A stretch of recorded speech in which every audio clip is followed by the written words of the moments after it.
Когда ребенок чего-то хочет, но не знает, как это сказать, мы можем буквально дать ему голос. Один жест, три слога, и появляется понимание. Сегодня покажу простой метод. Он называется «Помоги».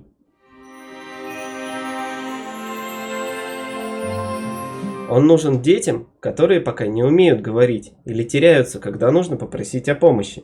Это не просто упражнение, это способ создать у ребенка схему запроса через тело, через ритм, через вашу поддержку.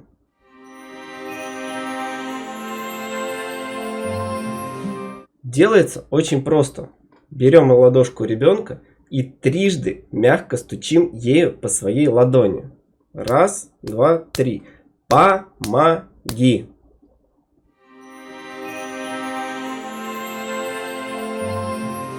Помоги. Помоги.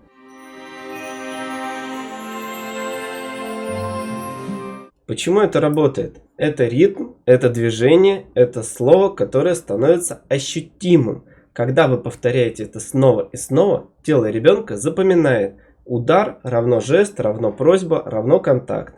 Даже без слов он уже просит, а потом и начинает говорить. В мозгу запускается связь между движением и речью.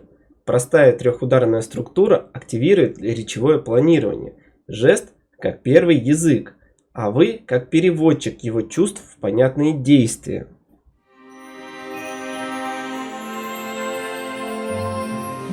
Здесь важно все. 3 удара, не 2, не 1. 3 – это ритм, шаблон, структура. Со словами. Без слов нет связи с речью. С телесным контактом. Именно через тело идет сигнал. Это важно. Если убрать хоть что-то, эффект снижается. Один удар не даст ритма. Без слов это просто движение. Без контакта ребенок не чувствует, что это обращение.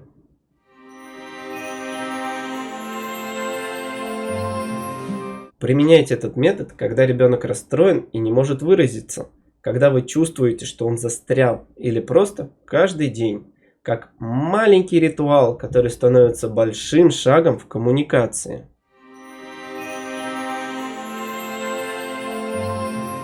Не бойтесь простоты. Этот жест не про магию, он про ритм, который ведет к слову, про контакт, который становится смыслом, и про вас, как проводника в мир общения.